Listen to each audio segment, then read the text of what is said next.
Hey everyone, welcome back for another deep dive. Glad to be back. So today we're going to dig into the world of ferns. Oh, very cool. I was reading this blog post. It's called Notes on Gardening. I think this is like part 478. Wow, they've been busy. Yeah, it seems like they've been going at it for a while. But this one is all about giving your ferns a good spring pruning. And it Nice. just got me thinking about, how we can learn from other people's experiences with ferns hmm and apply that to our own gardens, you know? Yeah, for sure. So this blogger actually, they started by like transplanting ferns from their backyard Okay. to different spots around their property, just kind of experimenting to see where they would thrive best. So like a real life fern experiment. Yeah, exactly. Cool.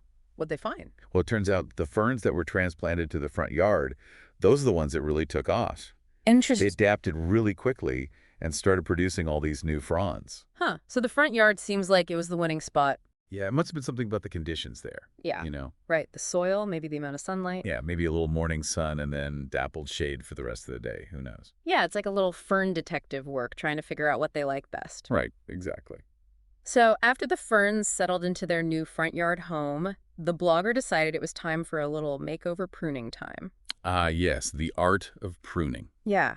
And it's not just about making them look good, although a well-pruned fern is definitely a beautiful thing. Oh, yeah, for sure. It's also about encouraging healthy growth, you know, Right. getting rid of the old to make way for the new. Exactly. The blogger specifically mentioned removing the dried fronds, almost like they're telling the fern, okay, time to focus on those new fronds. Exactly. You're giving them a fresh start. Now, this is where I think things get really interesting from a design perspective, because now the blogger is starting to think about how to arrange these ferns in their front yard. Okay, so they're thinking about the layout. Yeah, how to make the most of this thriving fern situation. Right, because now they know what these ferns like, so they can really plan around that. Exactly. I'm thinking maybe they could incorporate other plants that thrive in similar conditions, Yeah, like what? like maybe some shade-loving perennials or woodland wildflowers. Oh, that'd be pretty. Yeah, it could be this really cool tapestry of textures and colors all anchored by the ferns. I love that idea, like a little woodland wonderland right Yeah, in their front yard. yeah, exactly. And you can just imagine like a little pathway meandering through it, Oh, yeah, that's nice. leading you on a journey of fern discovery. It's funny how ferns just have this ability to add like depth and dimension to a garden, you know? Oh, for sure. They're not like flashy flowers, but they're fronds with all those intricate patterns and delicate leaflets. It's just so beautiful. Yeah, it's like a different kind of beauty. It's very textural and almost otherworldly. Exactly. And they're so versatile too, you Yeah. know. You can use them in so many different garden styles, formal, informal, cottage gardens, contemporary, it doesn't matter. Okay, before we get too carried away with our own fern fantasies, I want to bring our listeners into the conversation. Yeah, let's hear from them. So have you ever experimented with ferns in your garden? What tips and tricks have you picked up along the way? Or maybe you're just starting your fern journey and Yeah. you're eager to learn more. Yeah, we want to hear from you. Let us know. We were just talking about using ferns in different garden designs. What do you think about their versatility? Well, one thing that I always find amazing about ferns is how they can thrive in those shady spots, you know, Yeah. where other plants just wouldn't do well. Like Yeah. they can turn a dark, neglected corner into this lush, vibrant oasis. Yeah, absolutely. They're like the kings and queens of the shade garden. Totally. And because they don't rely on, showy flowers to be appealing, Mhm. they bring this sense of calm and serenity to those shady spots. It's true. It's like you're creating a little woodland retreat right in your backyard. Now, speaking of shade, the blogger didn't specifically mention how much sunlight their front yard ferns were getting, Right. but I think we can kind of guess based on the fact that they're doing so well. Yeah, it's probably safe to assume they're getting at least some indirect light. Right. Maybe some dappled sunlight through the trees. Yeah, exactly. And that brings up a good point about fern care, you know? What's that? Different fern varieties have different light requirements. So not all ferns are created equal when it comes to sunlight. Exactly. While many ferns do prefer shade or partial shade, some varieties can handle a bit more sun. Okay, so it's important to choose the right fern for the right spot. Yeah, for sure. Like, for example, the ostrich fern can tolerate a few hours of morning sun, Okay, but the Japanese painted fern really prefers full shade. that's good to know. So you got to do your research. Right. Find the right fern for your specific garden. Definitely. Now, besides sunlight, What are some other important things to keep in mind when caring for ferns? Well, moisture is crucial. Ferns love consistently moist soil, but they don't want to be sitting in water. So good drainage is key. Absolutely. It's all about finding that balance. Not too dry, not too wet.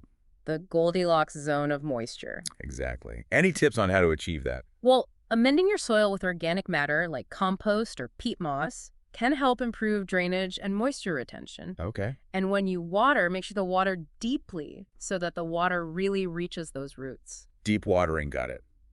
How often should we be watering our ferns? That depends on a few things like the climate, the time of year, and the specific type of fern. Okay. But a good rule of thumb is to check the soil moisture with your finger. Okay. If the top inch or so feels dry, it's time to water. Got it. So we've covered sunlight and moisture. Mhm. What about fertilizer? Do ferns need a lot of feeding? They're not heavy feeders, but they do appreciate a little boost every now and then. Okay. A diluted dose of a balanced fertilizer a couple of times during the growing season can help. Okay. And speaking of healthy growth, we talked about pruning earlier. Are there any other maintenance tasks that are important for keeping ferns looking their best? One thing to keep in mind is that ferns can spread through their rhizomes, those underground stems. Right. So if you don't want them taking over your garden, you might need to divide them every few years. So it's like giving them a little haircut and some space to stretch out. Exactly. Now, what about pests and diseases? Are ferns prone to any particular problems? Well, ferns are generally pretty tough, but they can occasionally be bothered by pests like slugs, snails, or scale insects. Ugh, those guys. Yeah, so just keep an eye out for any signs of damage and treat problems promptly. Early detection is key. For sure. Now, let's go back to the blogger's experience for a minute. We know their front yard ferns are thriving, they've been pruned, and now they're thinking about design. Right. What can we learn from their approach? Well, I think it highlights the importance of observation and experimentation in gardening. The blogger didn't just plant the ferns and forget about them. They paid attention to how the plants were responding to their environment and adjusted their care accordingly. It's like they were having a conversation with their ferns. Yeah, exactly. Listening to their needs and responding. That's a great takeaway. Now let's take this a step further. We've been talking about ferns in this blogger's front yard, but what about other applications? Oh, yeah? How else can we incorporate these versatile plants into our landscapes? Ooh, I love that question. Hmm. Let's unleash our creativity and brainstorm some different fern-filled scenarios. Okay, let's create a mental mood board of fern-inspired garden designs. We were just talking about all the creative ways we can incorporate those ferns into our gardens. Yeah. And it really gets the imagination going. I know, right? I'm already picturing like a cozy reading nook nestled amongst ferns, like tucked under a canopy of trees. Oh, that sounds amazing. Maybe with a hammock nearby. Yeah, like a tranquil fern sanctuary where you can just escape the world. Exactly. And the ferns would create this like lush green backdrop, almost like a living wall of tranquility. It'd be so peaceful. And imagine like the play of light and shadow on the fern fronds as the sun filters through the leaves. Oh, I love that. And maybe you could even add like a little water feature, Ooh, like a small fountain or a bird bath, that would be perfect. just to enhance that sense of serenity even more. The sound of trickling water amidst the ferns. Pure bliss. Okay, but let's switch gears for a second. What about a more dramatic look, almost like a tropical vibe? Okay, I like where this is going. Do you think ferns cascading down a rocky slope, interspersed with like colorful bromeliads and exotic orchids? Wow, that sounds incredible, like a hidden jungle paradise. Right in your backyard. And you could create like pathways winding through this lush undergrowth, leading to secret spots where you can just relax and take it all in. I love that. And we could play with texture too, right? Oh, yeah, definitely. Like incorporate veins with different frond shapes and sizes. Like the contrast between those delicate lacy fronds of a maidenhair fern Yeah. and the bold architectural fronds of a staghorn fern. It's like creating a living work of art. Exactly. And let's not forget about their ability to soften those hard edges in a landscape, you know? Right. You can use them to create a sense of flow and transition between different areas. Oh, yeah, for sure. Like imagine a border of ferns along a pathway Mm. with their fronds gently brushing against you as you walk by. Or a cluster of ferns at the base of a stone wall, just softening that transition between the built and natural environments. That's a great idea. And speaking of stone walls, ferns can also do really well in rock gardens and crevice gardens. Oh, totally. Their ability to grow in those tight spaces makes them perfect for that. They add a touch of whimsy to those spaces, you know. Love that. Like imagine a fern peeking out from a crack in a rock wall its fronds unfurling like a secret waiting to be discovered. It's like they're telling a story.